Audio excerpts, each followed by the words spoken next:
بسم اللہ الرحمن الرحیم الحمدللہ والصلاة والسلام علی رسول اللہ اما بعد۔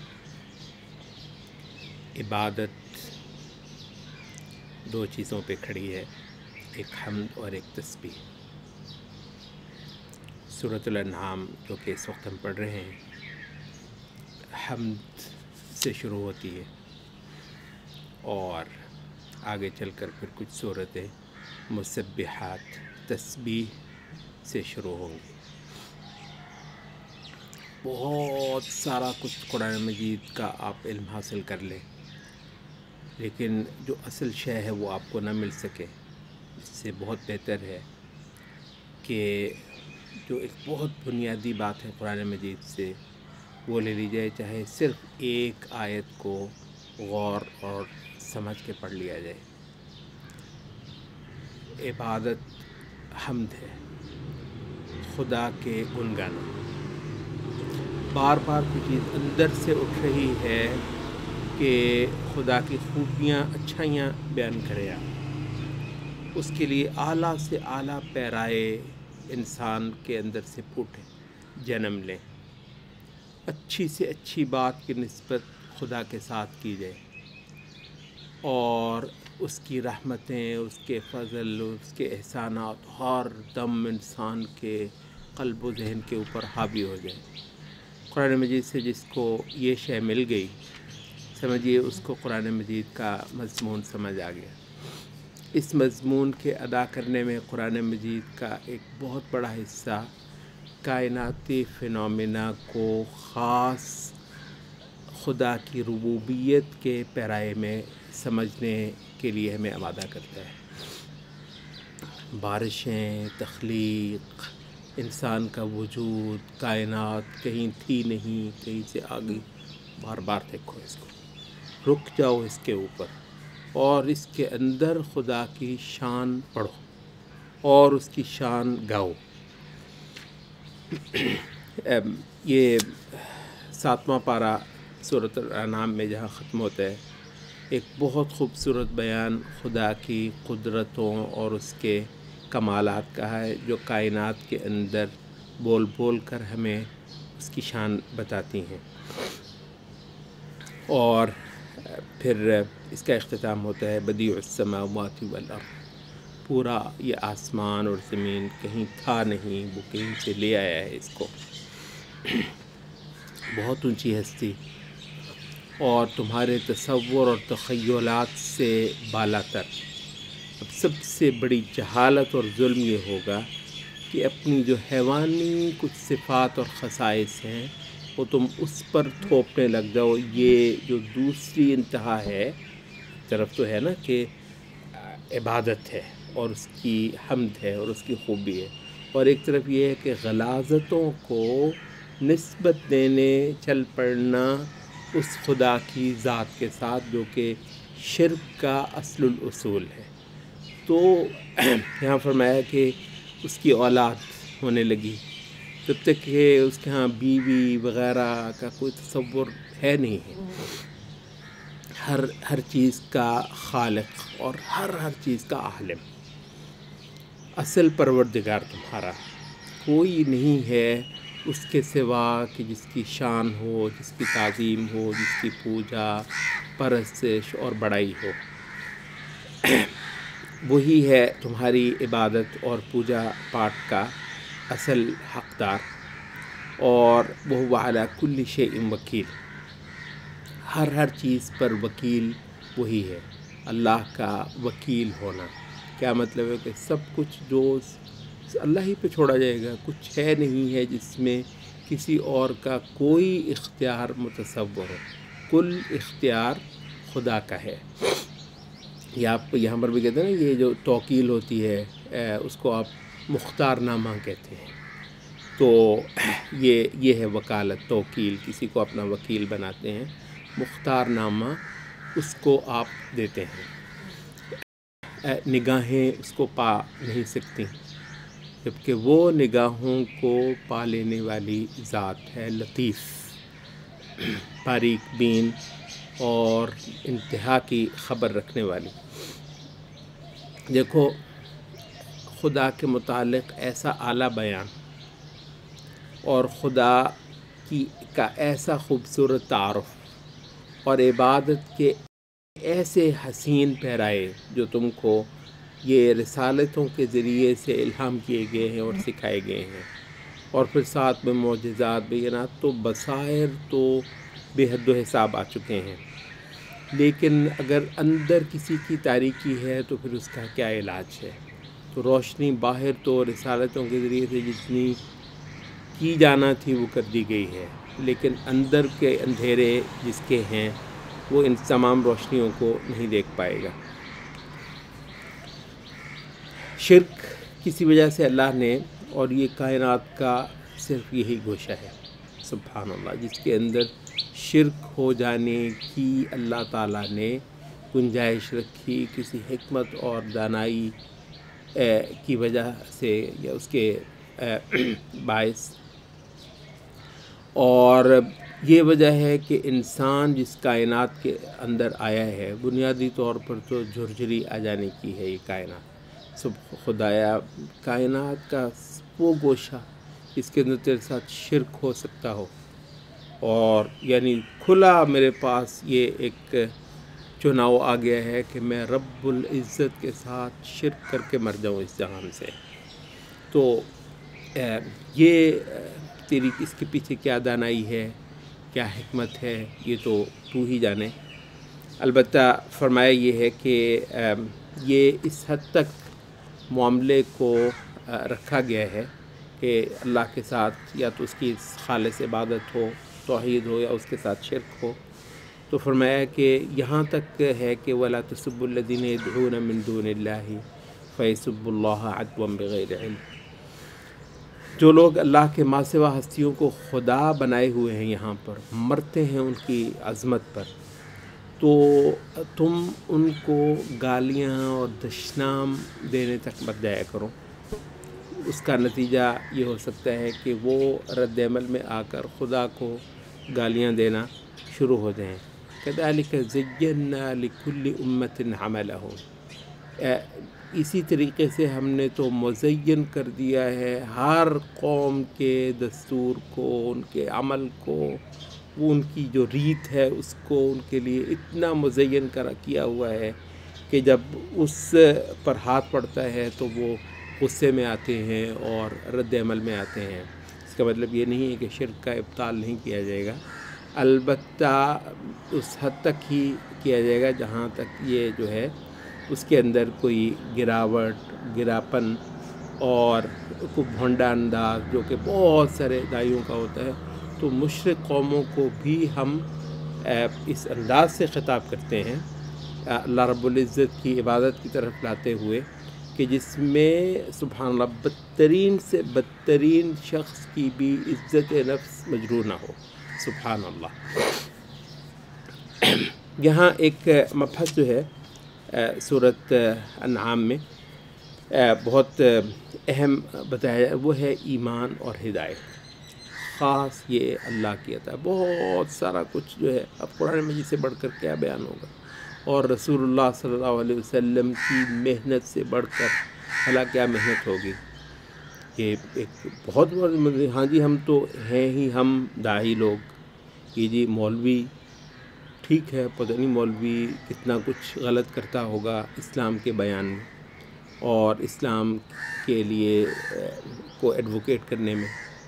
بہت ساری غلطیاں کر بیٹھتا ہوگا، جھول کر لیتا ہوگا، اور بالکل ایسا نہیں ہے کہ ہم مولوی کی دینی طبقے ہم جو ہیں اپنی غلطیوں پر پردے ڈالیں یا ان کو ہم چھپائیں یا ان غلطی کو غلطی، وہ سارا مبحث اپنی جگہ پہ، لیکن ایک شے ضرور واضح ہو جانی چاہیے، وہ یہ ہے کہ ہدایت اپنی اعلیٰ ترین حالت کے اندر واضح ہو جائے سبحان اللہ۔ قرآن اس سے بڑھ کر مضمون ہدایت کوئی نہیں ہے، اور نبی جس سے بڑھ کر مبلغ ہدایت کوئی نہیں ہے، اپنے کلائمیکس میں آ چکا ہے۔ اس کے باوجود ایک خلقت ہے جو سب کچھ کہتی ہے اس کے بارے میں، اور خدا وہ ہستی ہے جو یہ سارا کچھ ہونے دیتا ہے، کر لو اور نبی صلی اللہ علیہ وسلم بھی یہ سارا بدتمیزی کا یہ طوفان جو ہے اس کو برداشت ہی کر رہے ہیں۔ جب فرمایا کہ یہ جو ہدایت ہے اور ایمان ہے یہ خاص خدا کی عطا ہے۔ حق کا واضح ہونا اپنی جگہ پہ ایک فیکٹر جتنا بھی اہم ہے، لیکن بالآخر یہ ہے کہ خدا کسی کے سینہ کھولے تو اس کو ہدایت ملے۔ یہ بات تھوڑا آگے چل کر بھی آ رہی ہے۔ تو فرمایا کہ اب یہ قسمیں کھا کھا کر یہ کہہ رہے ہیں کہ اگر ان کو کوئی نشانی دکھا دی جائے، کوئی معجزہ، کوئی ایسی بات ان کے سامنے لے آئیں تو لازماً یہ ایمان ہی لے آئیں گے۔ وَاقْسَمُوا بِاللَّهِ جَهْدَ أَيْمَانِهِمْ لَئِنْ جَاءَتْهُمْ آیَةٌ لَّيُؤْمِنُنَّ بِهَا، ہو نہیں سکتا کہ یہ ایمان نہ لائیں۔ اور بلا شبہ ایسے لگتا ہے کہ یہاں کی بہت بڑی خلقت جو آپ کے ساتھ بحثیں کر رہی ہے، ملحد وغیرہ ہوتے ہیں، بس کوئی ایسی ایک شے ہے جو اس کو دکھانے کی ضرورت ہے۔ نہیں بھائی، اگر کم از کم آپ تو ایمان رکھتے ہیں نا تو پھر آپ قرآن پر یقین کریں۔ وہ کہتے ہیں ایسا ہے نہیں ہے، جب وہ ہو جائے گا تو اگر اس خدا کی طلب پڑی ہوئی یہاں پر نہیں ہے تو 20 باتیں اور کھڑی ہوں گی، اور وہ غیب کا پردہ تو رکھنا ہے جب تک کہ ایمان کا تقاضا ہے۔ ایمان کا تقاضا ہے ہی یہ کہ اس غیب کے اندر ہی رہتے ہوئے مانا جائے۔ تو فرمایا کہ تمہیں کیا علم، وما یشعرکم انہا اذا جاءت لا یؤمنون، کہ جب وہ نشانیاں آ جائیں، جب کوئی وہ نشانی آ جائے تو یہ پھر بھی ایمان نہ لائیں۔ ہوگا یہ کہ اس وقت ہم ان کے دلوں کو، سبحان اللہ، اب اس فعل کی نسبت اللہ رب العزت کسی سبب سے اپنی ذات کی طرف کر رہا ہے۔ ہم ان کے دلوں کو اوندا کر دیں گے، وَنُقَلِّبُ أَفْئِدَتَهُمْ وَأَبْصَارَهُمْ، اور ان کی نگاہوں کو اوندا کر دیں گے، كَمَا لَمْ يُؤْمِنُوا بِهِ أَوَّلَ مَرَّةٍ، عین اس حالت پر جب پہل ان پر حق ان کے سامنے آیا تھا اور انہوں نے قبول نہیں کیا تھا، وہ حالت جو ہے وہ ویسی کی ویسی چلی آئے گی۔ نَذَرُهُمْ فِي طُغْيَانِهِمْ، ان کی سرکشی کے اندر چھوڑ دیں گے، يَعْمَهُونَ، سرگرداں۔ اور اتنا نہیں ہے، بلکہ سبحان اللہ حد کر دی ہے اس مضمون کو ہمارے لیے واضح کرنے میں۔ فرمایا وَلَوْ أَنَّنَا نَزَّلْنَا إِلَيْهِمُ الْمَلَائِكَةَ، اگر کہیں ہم فرشتے قطار اندر قطار بھی لا کر ان کے سامنے کھڑا کر دیں، اتار دیں، اور مردے قبروں سے نکل کر ان کے ساتھ بولیں، اور ہر شے کو ہم اکٹھا کر کے ان کے سامنے حاضر کر دیں، مَا كَانُوا لِيُؤْمِنُوا إِلَّا أَن يَشَاءَ اللَّهُ، نہیں ایمان لائیں گے مگر تب ہی جب اللہ چاہے گا کہ یہ ایمان والے ہوں۔ اکثر ان کے اصل میں محض جہالت سے کام لے رہے ہیں۔ اس کے بعد پھر اہل کفر کو ایک فصاحت عطا ہوئی ہونا، ایسے مضمون سبحان اللہ آپ دیکھتے ہیں اس کے اندر ایسی چوٹ ہوتی ہے جنت اور دوزخ کے عقیدے پر،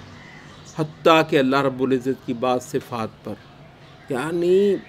سر دھنتے ہیں لوگ اس پہ، ایسی واہ ہوتی ہے، ایسا اعلیٰ مصرع جڑا ہے کہ بھی حد ہو گئی ہے، اور وہ مصرع ہے اس نے دین اسلام کو جو ہے وہ اتنا بڑا اس پر اقتان کیا ہے۔ تو فرمایا ہے کہ انسانی نفوس کی کسی آزمائش کے لیے فی الواقع اللہ تعالیٰ نے شیاطین کو یہ شے دے رکھی ہے جو وہی کرتے ہیں اپنے اولیاء پر، اور وہ زخرف القول، وہ ایسی بنتی کا کلام جو ہے وہ دیتے ہیں۔ فرمایا کہ اگر اللہ چاہتا تو ایسا نہ ہوتا، اور مگر اللہ چاہتا ہے کہ وہ تصغى الیہ افئدۃ الذین لا یؤمنون بالآخرہ، جن کا آخرت پر ایمان نہیں ہے وہ ضرور اس پر سر دھن کر اور اس پر کان لگا کر برباد ہو جائیں، اور تاکہ خوش اور راضی ہو جائیں، پورا ان کا جی بھر جائے اس کفر پر، انبیاء کی تکذیب پر، اور صحیح اپنی کمائی کر کے گناہوں کی، دوزخ کی، وہ اللہ کے پاس جائے۔ پھر یہاں جو مضمون بیان ہو رہا ہے وہ ہے اللہ کا حکم ہونا، اللہ تعالیٰ کا فیصلے کرنے کی حیثیت رکھنا، انسانی زندگی، انسانی معاشرے کے اندر، اور انسان کے جتنے قضایا ہیں ان تمام کے معاملات میں۔ اس کا سیاق یہ ہے کہ رسول اللہ صلی اللہ علیہ وسلم کی جو کشمکش تھی اہل جاہلیت کے ساتھ مشرکین عرب، یہ ظاہر مکی صورت ہے اور مکہ کا جو سینیریو وہ ہے کہ سامنے مشرکین عرب ہیں، تو ہوتے ہوتے جب یہ معاملہ ایک خاص حد کو پہنچا تو مشرکین عرب نبی صلی اللہ علیہ وسلم کی اس دعوت جو خدا کا بیان کر رہی تھی اور جو کہ ان کی جو بتوں کی عبادت اور بیہودہ قسم کے جو سارے وہ تھی، اس کا کوئی ٹکر نہیں تھی رسول اللہ صلی اللہ علیہ وسلم کے لائے ہوئے اس کلام اور اس دعوت کے ساتھ۔ تو بالآخر ایک ان کی طرف سے بات آئی کہ چلے یوں کرتے ہیں کہ اہل کتاب کے پاس چلے جاتے ہیں ہم بھی اور آپ بھی، اور ان سے فیصلہ کرواتے ہیں، ان سے پوچھتے ہیں بھی وہ تو ہے نا کہ جو تمہارے والی باتیں کرتے ہیں تو انبیاء اور رسالتیں۔ تو اہل تفسیر نے کہا یہاں پر کہا کہ افغیر اللہ ابتغی حکما، کہ اللہ کو چھوڑ کر میں کسی سے فیصلے کروانے چل پڑوں اور کسی کو میں حکم کے طور پر ڈھونڈوں۔ وَهُوَ الَّذِي أَنزَلَ إِلَيْكُمُ الْكِتَابَ مُفَصَّلًا، اس قرآن مجید مفصل میں کمی کیا ہے، اس کے اندر گھاٹا کیا ہے، کیا نہیں ہے اس کے اندر جو میں اب کسی اور در پہ جاؤں گا اور وہاں سے میں فیصلہ لوں گا۔ ماننا نہ ماننا تو ویسے ہی تمہارا اختیار ہے۔ تو اب یہ تھوڑی ہے کہ ہم جو ہے اس کتاب کو اس کا ثبوت دینے کے لیے کہیں اور سے ریفرنس لینے چل پڑیں گے، اور یہ ایک خاصا بڑا مضمون ہے۔ یہ آج ایک لمبا وہ ہے کہ شرع اسلام کی صداقت کے ثبوت لینے کے لیے اور ریفرنس ڈھونڈنا، کسی وقت سائنس کا ریفرنس ڈھونڈا جاتا ہے، کسی وقت جو ہے وہ انسانی وہ مجرد عقل جو کہ الہیات سے سرے سے باغی ہے اس کا ریفرنس ڈھونڈا جاتا ہے۔ تو یہ ہے کہ یہ کتاب کامل، شامل، مکمل اور کافی ہے، کفایت کرنے والی ہے۔ اور اس وجہ سے کسی نے کہا کہ جس کو اللہ کی کتاب اور اس کے رسول کی سنت کفایت نہ کرے، خدا کرے اس سے کسی شے سے کفایت نہ ہو، وہ بدبخت ہے، اور اس کی بھوک اور پیاس جو ہے نا وہ اللہ کی کتاب سے نہیں مٹتی، تو پھر اللہ کرے کسی بھی شے سے نہ مٹے۔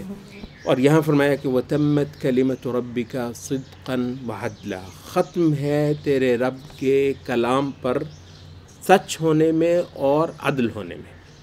سچ ہونا تو اہل علم نے کہا یہ ہے اخبار، جو خبریں دی گئی ہیں ان کا سچ ہونا، اور عدل کیا ہے احکام کا، جو احکام دیے گئے ہیں اس دین کے اندر ان کا مبنی بر عدل ہونا۔ تو دو ہی چیزیں ہیں، ایک ہے خبریں نبی کی دی ہوئی اور ایک ہے حکم اور فیصلے نبی کے دیے ہوئے۔ تو سچائی بھی یہی ہے اور عدل اور انصاف بھی یہیں پر ہے۔ لا مبدل لکلمات، اللہ کے کلمات کو نہیں ہے کوئی تبدیل کرنے والا۔ اور اس بنیاد پہ کہا گیا وَإِن تُطِعْ أَكْثَرَ مَنْ فِي الْأَرْضِ يُضِلُّكَ عَنْ سَبِيلِ اللَّهِ، اگر تو اہل زمین کی اکثریت کے پیچھے چلنے لگ پڑا تو یہ تجھ کو خدا کے راستے سے پھیر دیں گے۔ یہاں حقیقت یہ ہے کہ ایک زیادہ تر اس آیت کو خاص ان سیاسی مباحث میں جس کا تعلق اکثریت اور اقلیت سے ہوتا ہے، اس پر ایک بڑے ہی مطلق سے انداز میں اس آیت کو چسپاں کیا جاتا ہے۔ اس کے اندر خاصی سطحیت ہے اس انداز کے اس میں۔ حقیقت یہ ہے کہ اس آیت کا جو پورا سیاق ہے، اگر آپ پیچھے سے چلے آ رہے ہیں تو وہ کیا ہے، دراصل عقائد کی زندگی میں عقائد، تصورات، کائنات کے بارے میں، انسان کے بارے میں، عبادت کے بارے میں، خدا کے صفات کے بارے میں، غرض و غائد جو ہے وجود کی اس کے بارے، یہ جو امہات المسائل ہیں ان پر جو ہے وہ خدا کی طرف سے کی ہوئی وحی کو چھوڑ کر اگر اہل زمین کی اکثریت کی طرف تو جانے لگا تو اللہ کے راستے سے بھٹک جائے گا۔ اس کا خاص جو ہے وہ سیاسی تدبیری امور میں اکثریت یا اقلیت، ٹھیک ہے، ایک درجے میں ہو سکتا ہے وہاں پر بھی بہت کچھ جو ہے حق سے تو جو بھی چیز ٹکرانے والی ہو تو وہ بہرحال ضلالت ہی اور وہ چھوڑنے کے لائق ہے۔ لیکن یہ ہے کہ اس آیت کے اندر جو گہرائی ہے اس کو ہمارے بعض سیاسی مباحث کے اندر جو کہ عقائد سے بالکل ہٹی ہوئی ایک بحث ہوتی ہیں، اس میں کسی حد تک یہ بے محل ہوتا ہے۔ اور یہاں جو ہے وہ دیکھیں عبادت اللہ تعالیٰ کی، اس کا دائرہ کتنا وسیع ہے۔ کھانے پینے کے اندر بھئی اگر جانور جو ذبح کیا گیا تھا، میرے سامنے دسترخوان پر جو گوشت پڑا ہے، کہ جب ذبح ہوا تھا تو اس پر اس کائنات کے مالک کا نام لیا گیا تھا یا نہیں، ایک اصولی بات ہے، ایک اصولی بات ہے۔ اور وہ یہ ہے کہ وہ ہر وہ جانور جو اللہ کے ماں سوا کسی کے نام پر ذبح ہوا ہے، غیر اللہ کے نام کا ذبیحہ ہے، وہ مجھ پر حرام ہے۔ اور یہ عبادت کا جو ایک دائرہ ہے، یہ باقاعدہ طور پر اس میں آتا ہے، اور اس پر خاصی سرزنش کی گئی ہے کہ غیر اللہ کے نام کا ذبیحہ کوئی اللہ کو ماننے والا کیسے کھا سکتا ہے، اور اللہ کے نام کا ذبیحہ جو ہے وہ کھانے سے انکار کیسے کر سکتا ہے۔ اور یہ ہیں وہ امور کے جس میں شیاطین جو ہیں وہ طرح طرح کی حجتیں اور دلیلیں اپنے اولیاء کو الہام کرتے ہیں کہ وہ تمہارے ساتھ بحثیں کریں، اور اگر ان حوالوں سے تم نے ان کی مان لی تو تم مشرک ہو۔ یہاں پر بھی وَإِنْ أَطَعْتُمُوهُمْ إِنَّكُمْ لَمُشْرِكُونَ، اس میں حوالہ کیا ہے ان مشرکین کے عقائد اور ان مشرکین کے تصورات، اور شریعت سے صاف صاف متصادم ان کی احوا، اس میں اگر تم نے ان کی مان لی تو تم مشرک ہو۔ اور تو اس کو بھی محض سیاسی مباحث کے اندر جڑ دینا، یہ ایک خاصی سطحیت والی ایک اپروچ ہے۔ دین اسلام مل جانے کے بعد انسان کو ایک زندگی ملتی ہے، کہتے ہیں کہ اب یہ اصل زندگی روح کی زندگی۔ اب وَمَنْ كَانَ مَيْتًا، بالکل مردہ پڑا تھا، فَأَحْيَيْنَا، ہم نے زندگی دے دی۔ خدا کو جاننا اور اس کی تڑپ پیدا ہونا اور اس کی معرفت حاصل ہونا، یہ اس قلب کی زندگی ہے۔ دو چیزیں جو ہیں وہ یہاں ساتھ ساتھ ذکر ہوئی، ہم نے سورۃ البقرہ کے تحت بھی کہا تھا، ایک تو اس کو زندگی کہا گیا ہے، اور دوسرا اس کو نور کہا گیا، وَجَعَلْنَا لَهُ نُورًا يَمْشِي بِهِ فِي النَّاسِ، پھر وہ روشنی ہے کہ جس کے ساتھ یہ زمین پر لوگوں کے مابین چلتا پھرتا ہے۔ یہ بالکل اس جیسا نہیں ہو سکتا کہ جو اندھیروں کے اندر ڈوبا پڑا ہے، كَمَثَلُهُ فِي الظُّلُمَاتِ لَيْسَ بِخَارِجٍ مِنْهَا، اندھیروں سے نکل آنے کی کوئی صورت نہیں ہے۔ ایک اندھیرے سے نکل کر جس کو سمجھتا ہے کہ شاید یہ کوئی روشنی ہے، اس سے بڑا اندھیرا ہوتا ہے۔ كَذَلِكَ زُيِّنَ لِلْكَافِرِينَ مَا كَانُوا يَعْمَلُونَ، سبحان اللہ، کو اللہ کی مار ہے پڑی ہوئی ان پر کہ ان کو مسلسل تاریکیاں، ایک سے بڑھ کر ایک تاریکی کے اندر یہ روشنیاں ڈھونڈتے رہیں، اور در حقیقت اندھیرا در اندھیرا، ظلمت در ظلمت ہی کے ایک تو یہ ہم نے ان کو مزین کر دیا ہے کہ یہ ان اندھیروں کے اندر ٹامک ٹوئیاں مارتے رہیں، اور انبیاء کے خلاف وَكَذَلِكَ جَعَلْنَا فِي كُلِّ قَرْيَةٍ أَكَابِرَ مُجْرِمِيهَا لِيَمْكُرُوا فِيهَا، انبیاء کے مقابلے پر مکر کرنا، سازشیں بنتی کرنا، اور پلاننگز ہونا اور منصوبے باندھنا، یہ ہم نے جو ہے وہ ہر جگہ ہر قریہ میں ایسا رکھا ہے۔ یہ اللہ کے ساتھ محاذ آرائی، جو کہ دراصل اپنے آپ کو یہ دھوکہ دیتے ہیں، کسی اور کو نہیں۔ اور ان کا جو ہے وہ یہ حجت کہ وَإِذَا جَاءَتْهُمْ آيَةٌ قَالُوا لَن نُؤْمِنَ لَكَ حَتَّى نُؤْتَىٰ مِثْلَ مَا أُوتِيَ رُسُلُ اللَّهِ، اچھا نبی نے ان کو کچھ معجزات بھی دکھا دیے تو اور منہ کھل گیا، کہنے لگے نہیں، ہمیں تو بالکل وہی ملنا چاہیے جو رسولوں کو ملتا ہے، جیسے رسولوں کو وہی آتی ہے، اگر ہماری طرف آئے پھر ہم مان لیں گے، پھر ہم سوچ لیں گے۔ فَمَن يُرِدِ اللَّهُ أَن يَهْدِيَهُ يَشْرَحْ صَدْرَهُ لِلْإِسْلَامِ، جس کو اللہ تعالیٰ ہدایت دینا چاہے اس کا سینہ اسلام کے لیے کھول دیتا ہے۔ بعض روایت کے اندر آتا ہے، سلف لوگوں نے کہا کہ یہ باقاعدہ نشانی ہوتی ہے، کہتے بلکہ پوچھا گیا کہ کسی کا سینہ کھل گیا ہے اسلام کے لیے، ظاہر ہے خاص یہ اللہ کی عنایت ہے۔ اور پیچھے ابھی ہم نے کہا تھا کہ ذکر کریں گے تو وہ وہی ہے کہ مردے بھی بولنے لگ پڑے، فرشتے قطار اندر قطار آسمان سے اتر آئیں، ایمان نہیں نصیب ہونے کا تا وقت کہ خدا اس دل کے کواڑ نہ کھول دے۔ اور اگر خدا اس دل کے دروازے کھول دے ایمان کے لیے تو وہ اتنی سی روشنی جو انبیاء کے ذریعے سے ویسے ہی کر دی گئی ہے انشاءاللہ العزیز کفایت کرنے والی ہے، اور خدا کی محبت جوش مارے گی یہاں، اور خدا کا ڈر اور خدا کی سے وابستگی یہاں پر جگہ پکڑ لے گی۔ تو اس وجہ سے کہنے لگے کہ یہ جو آیت ہے کہ اللہ سینہ کھول لیتا ہے آدمی کا اسلام کے لیے، تو ظاہر ہے اس کی کوئی کیا نشانی ہے، تو جواب دیا کہ اس کی نشانی یہ ہے کہ بندہ آخرت کے بارے میں سوچنے لگ گیا ہے، اور دنیا کی کم وقعتی اس کو سمجھ آ گئی ہے۔ ایک بہت بڑی نشانی ہوگی اس بات کی کہ اس شخص کا سینہ اللہ تعالیٰ نے کھول دیا ہے اپنے دین اسلام کے لیے، اور جس کو اللہ تعالیٰ گمراہ کرنا چاہے اس کا سینہ تنگ سے تنگ کرتا چلا جاتا ہے۔ اللہ کی محبت کی بات کو جگہ میں نہیں ملتی اس دل کے اندر، اللہ تعالیٰ کی کو پہچاننے کی جو بات ہے اس کو اس جگہ دل کے اندر کوئی جگہ نہیں ملتی ہے، تو تنگ سے تنگ ہوتا چلا جاتا ہے، گویا کہ وہ آسمان کی طرف چل رہا ہے۔ اور دراصل یہ ایک پلیدی ہوتی ہے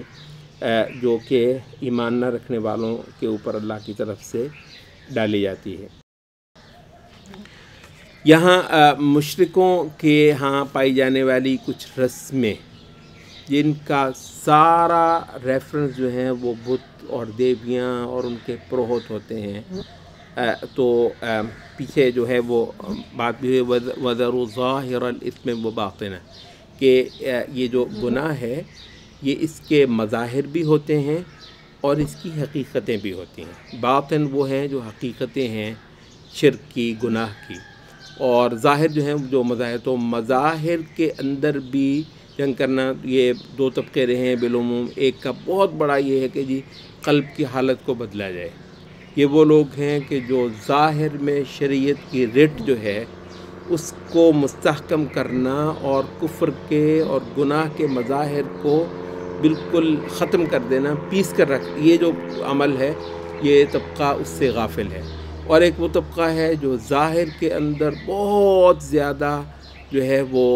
مظاہر میں اللہ تعالیٰ کی شریعت کی ریٹ کو بنوانا چاہتا ہے لیکن قلوب کی حالت سے غافل ہے۔ تو اب یہ ہے کہ جو مظاہر ہیں نا کچھ شرک کے کھلے کھلے، اہل شرک کے، شرکیہ ملتوں کے جو مظاہر ہیں ان سے کھلی براءت کرنا، یہ باقاعدہ طور پر اللہ رب العزت کے ساتھ وابستگی اور اس کی توحید کے دل میں بیٹھے ہونے کی ایک دلیل ہے۔ تو یہاں ایک لمبا بیان ہے شرک کے جو بعض مظاہر اور رسوم تھے، تو جو رسمیں ہوتی ہیں شرک کی اور ان کے کچھ دستور بنے ہوتے ہیں ان کو کسی صورت میں گھاس نہ ڈالنا اور کسی بھی انداز میں ان کو قبول نہ کرنا بلکہ ان کا ابطال کرنا اور ان کا خاتمہ کرنا، یہ باقاعدہ طور پر جو نور ہے اللہ تعالیٰ کا، یہ شریعت اور یہ وحی اس کا تقاضا ہے۔ یہاں سورۃ انعام کے آخر میں اہل علم نے کہا کہ وہ جو موسیٰ علیہ السلام کی 10 کمانڈمنٹس ہیں تو ایک انداز سے یہ ویسے شریعت کے بڑے بڑے جو احکام ہیں ان کا یہاں پر تذکرہ ہے۔ قُلْ تَعَالَوْا أَتْلُ مَا حَرَّمَ رَبُّكُمْ عَلَيْكُمْ اللہ تشرکوا بہ شیئا، اللہ کے ساتھ شرک کسی صورت میں نہ کیا جائے گا، اور والدین کے ساتھ احسان، نیکی، اولاد کو قتل نہ کرنا اس ڈر سے کہ رزق کم ہے اس جہان کے اندر اور ان کو کون کھلائے گا۔ سبحان اللہ، یہ جملہ جو ہے یہاں پر پیدا ہو گیا کہ جب کھلا نہیں سکتے تو پیدا کیوں کرتے ہو، یہ مطلب ایک سبحان اللہ۔ یہ اور قرآن میں یہ مضمون ایک جگہ کتنی جگہ ہے کہ اولاد کو مارنا، اولاد کو پیدا ہونے کے لائق نہ جاننا اس وجہ سے کہ رزق کی کمی ہے، اور رزق تو جو ہے نا وہ میں نے دینا ہے، ٹھیک ہے، اللہ نے نہیں دینا ہے۔ تو یہ جو ہے یہ مضمون قرآن مجید میں بہت جگہ پہ بیان ہوا ہے۔ اور فواحش جتنے ہیں ان سب سے ظاہر کے فواحش بھی اور باطن کے ان کو ترکیے رکھنا، ان کے پاس، بلکہ لفظ بولا ولا تقربو، ان کے پاس نہ جانا، ان کے راستے ہی معاشرے کے اندر بنیاد سے بند کر دینا، اور نفس کو جس کو اللہ نے حرام کر رکھا ہے قتل نہ کرنا، سوائے یہ کہ وہ حق کے ساتھ ہو، یعنی جہاں جہاں شریعت نے اجازت دی ہے۔ یتیم کے مال کے پاس نہ جانا، اہل علم نے کہا کہ یتیم بالکل ایک تو نادان ہوتا ہے، ایک بے بس ہوتا ہے، اور آپ پر سہارا کر رہا ہوتا ہے، تو اس کے مال کھانا تو یہ جو ہے بہت بڑے بڑے گناہوں میں سے ایک گناہ ہے۔ اور ناپ اور تول کے اندر پورا اترنا، اور اس کے اندر کوئی ڈنڈی نہ مارنا، انصاف کو قائم کرنا۔ پھر جب بولو بھی تو عدل کی بات بولو، انصاف کی بات بولو۔ یہ ہمارے پاس ظاہر ہے ان ساری چیزوں کو کھولنے کا وقت نہیں ہے، یہ جو ایک ہی ہے 10 commandments، وَإِذَا قُلْتُمْ فَعْدِلُوا، جب بولو، اذا قلتم، جب بولو انصاف کی بات بولو۔ یہ محض یہ تھوڑی ہے کہ یہ جو عدالتوں کا ریفرنس ہے اس حوالے یہاں پہ نہیں، یہ جو آپ کے گھروں میں ہوتا ہے، ساس بہو کے متعلق، بہو ساس کے متعلق، یہ سسرال، یہ بھائی، یہ جیٹھ، یہ دیور، یہ پڑوسی، یہ دکان، وَإِذَا قُلْتُمْ فَاعْدِلُوا، جب بولو انصاف کی بات بولو۔ دین کے 10 بڑے فرائض میں سے یہ ایک فریضہ ہے۔ وَلَوْ كَانَ ذَا قُرْبَىٰ، اگرچہ کوئی تمہارا کتنا ہی قریبی چہیتا کیوں نہ ہو، انصاف کی بات بولنی ہے، اس وجہ سے کہ شریعت کے بڑے احکامات میں سے یہ ہے وَبِعَهْدِ اللَّهِ أَوْفُوا، اور اللہ کا جو عہد ہے اس کو پورا کرو۔ اور اس میں جو بہت سب سے بڑی بات ہے وَأَنَّ هَٰذَا صِرَاطِي مُسْتَقِيمًا، جو خدا کا سیدھا انبیاء کا لایا ہوا طریقہ ہے اس کی اتباع اختیار کرو۔ وَلَا تَتَّبِعُوا السُّبُلَ، جگہ جگہ جو راستے اور ہیں انبیاء کے راستے کے مد مقابل یا ان سے ہٹے ہوئے یا ان کی ریپلیسمنٹ کے طور پر، متبادل راستوں کے طور پر سارے ہیں۔ فرائض کا فرض یہ ہے کہ ان تمام راستوں سے آدمی اپنا منہ موڑ لے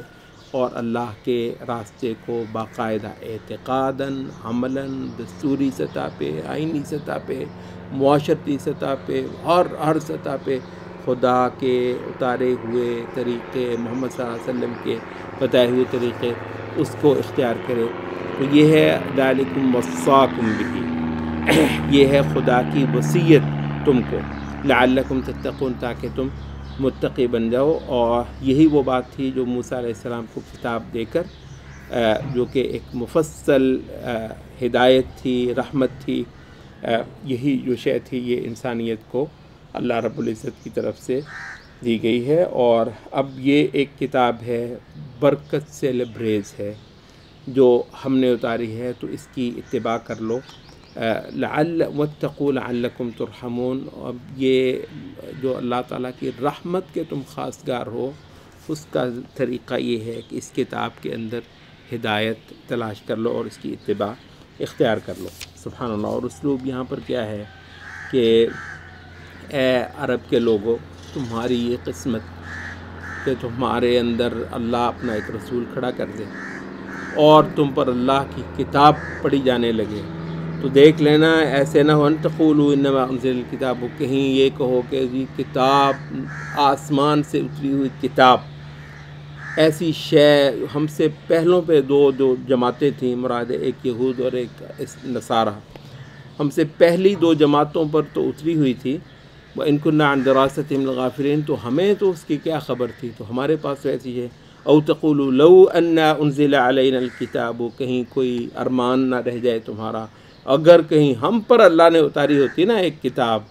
تو ہم ان سے بڑا ہدایت یافتہ ہو کر دکھاتے، ان دونوں جماعتوں سے، لَكُنَّا أَهْدَىٰ مِنْهُمْ، ان دونوں جماعتوں سے زیادہ ہدایت یافتہ ہو کر دکھاتے۔ فَقَدْ جَاءَكُمْ بَيِّنَةٌ مِّن رَّبِّكُمْ، تو پھر لو آگے یہ تمہارے پاس جو بینہ ہے، کھلی کھلی نشانی تمہارے رب کی طرف سے، اور ایک کھلی ہدایت اور رحمت۔ تو اب اس ایسی واضح نعمت کو اگر تم نے انکار کر دیا. یہ ظاہر ہے اس میں اولین مخاطب عرب کے لوگ ہیں جن پر یہ کتاب پڑھی جا رہی تھی، اور ان کو بتایا جا رہا تھا کہ یہ کوئی چھوٹی قسمت کی بات نہیں ہے. اور میں یہاں پر یہ عرض کروں کہ ہم جو جزیرہ عرب سے کئی ہزار کلومیٹر کے فاصلے پہ اپنے ان شہروں کے اندر ہیں، ہم تک یہ کتاب پہنچی بعد اس کے کہ ہمارے یہاں پر جو پہلے ہوتے تھے یہاں وہ مندروں کے اندر اور دیویوں کی اور بتوں کی پوجا اور منتا کے اندر وہ تھے. آج ہم پر قرآن پڑھا جا رہا ہے اور قرآن ہمیں پڑھانے والے اور سکھانے والے موجود ہیں. تو پھر اب اس کے بعد کیا رہ گیا ہے کہ ہم پہلی تمام امتوں سے بڑھ کر ہدایت یافتہ ہو کر دکھائیں. اس وجہ سے کہا کہ هل ينظرون الا ان تأتيهم الملائکہ، اس کتاب کے آ جانے کے بعد، رسالت کے جہان میں آ جانے کے بعد باقی کیا ہے سوائے اس کے کہ اب فرشتے آ جائیں، یا پھر تمہارا پروردگار اب خود آ جائے، یا پھر اس کی کچھ نشانیاں آ جائیں. اہل تفسیر نے کہا کہ اس کی کچھ نشانیاں جو بالکل قیامت کے آ جانے کے قریب کی جو بڑی نشانیاں ہیں. کسی نے کہا کہ سورج کا بعض آیات ربک، کہ سورج کا مغرب سے طلوع ہو جانا، بعض نے احادیث سے بھی اس کا حوالہ دیا. تو جس دن وہ نشانی آ گئی، لا ينفع نفسا ایمانها من قبل لم تکن آمنت من قبل، پھر اس دن تو جو وقت وہ آنے والا ہے، یعنی ایمان تو لے آئیں گے لیکن اس ایمان لانے کا، اس ماننے کا کوئی فائدہ نہیں ہے جبکہ اس سے پہلے ایمان نہیں لائے تھے. قل انتظروا انا منتظرون. اور اس پوائنٹ پر پہنچا دینے کے بعد رسول صلی اللہ علیہ وسلم انسانیت کو اس پوائنٹ پر پہنچا دینے کے بعد کہتے ہیں انتظروا انا، اب اس کے بعد کچھ باقی نہیں ہے. یعنی اب سب کچھ جو اب کرے گا خدا کرے گا. وہ اپنا عذاب بھیجے، وہ کچھ دیر مہلت دے لے، وہ اپنے فرشتے بھیجے، وہ پکڑ لے، نبی کا کام ختم ہونے کے بعد پھر اللہ کا کام باقی ہے. اور یہ خوف کا مقام ہے. انتظروا انا منتظرون. اب پھر تم بھی انتظار کرو، ہم بھی انتظار کرتے ہیں، اب دیکھتے ہیں خدا کیا کرتا ہے. سبحان اللہ. اس پوائنٹ پر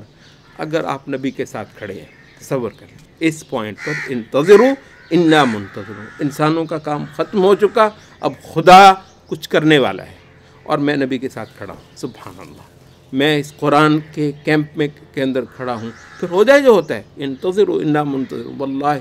پھر ہو جائے جو ہوتا ہے. یہ پوری زمین، یہ پوری دنیا جو ہے اس قابل نہیں ہے کہ انسان کا جی اس پہ مرے. ٹھیک ہے. تو اللہ کا فضل اور اس کی جو جزا ہے اور اس کے جو انعامات ہیں اس ایمان پر آنے کے اور اس ہدایت پر رہنے کے، وہ کہیں زیادہ بڑے ہیں. یہاں پر جو ہے وہ اللہ رب العزت کی مہربانی اس ہدایت پر چلنے کے حوالے سے، اور اللہ تعالیٰ کا جو انسانوں کو بخشنا اور نوازنا، اس وجہ سے ایک بہت اہم، ایک جسے کہتے ہیں نا ایک سیل، جو ہے نا ایک سیل لگائی ہے. سبحان اللہ. تو وہ بتائے من جاء بالحسنۃ فلہ عشر امثالها. دیکھو خدا کی طلب ایسی اعلیٰ ہے کہ اس کی رضا کا جو ایک فعل کیا جائے 10 سے ضرب تو اس کو ضرور دی جائے گی. کرو گے ایک، لکھی جائیں گی 10. ومن جاء بالسیئۃ، اور اگر کسی نے گناہ کیا ہے فلا یجزی الا مثلها، تو وہ ایک ہی لکھی جائے گی. وہم لا یظلمون، کوئی ظلم جو ہے وہ نہیں کیا جائے گا. تو یہاں پر عبداللہ ابن مسعود کہتے ہیں کہ انہوں نے یہ آیت پڑھی اور کہا کہ بدبخت ہوگا، یعنی ایسی زبردست اللہ تعالیٰ نے جو ایک سہولت دی ہے، تو کیسا بدبخت ہوگا وہ شخص کہ جس کی اکائیاں اس کی دہائیوں پر بھاری ہو جائیں. تو یہ سورت کا اختتام توحید کے بیان سے اور آخرت کے بیان سے، لبریز یہ سورت جو ہے اس کے اختتام پر نبی کو کہا جائے کہ اب تم کھلا کر ایک اعلان کرو، قل اننی ہدانی ربی الی صراط مستقیم. یقیناً میرے رب نے مجھ کو صراط مستقیم دکھا دیا ہے. تو صراط مستقیم کوئی ہے تو وہ یہی ہے. دیناً قیماً، دین ہے بالکل سیدھا کھرا. ملت ابراہیم، اور وہ ملت ابراہیم ہے، حنیفہ جو یکسو ہو گیا تھا. اور یہ ایک ایسی زبردست خاصیت ہے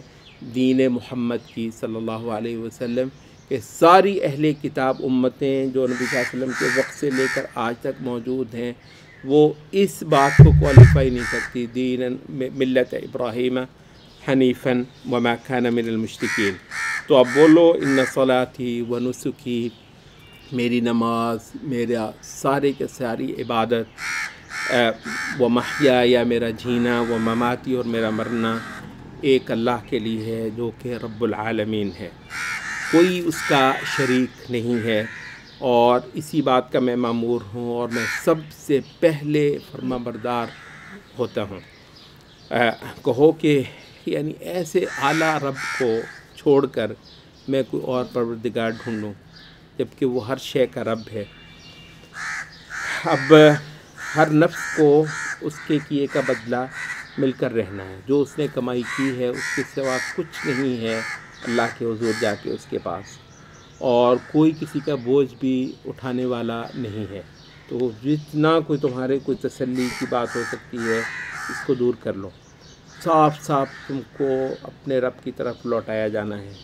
اور صاف صاف اس نے تم کو بتانا ہے کہ کیا کیا تم نے جہان کے اندر اختلاف کیا تھا اور سر تحول کی تھی۔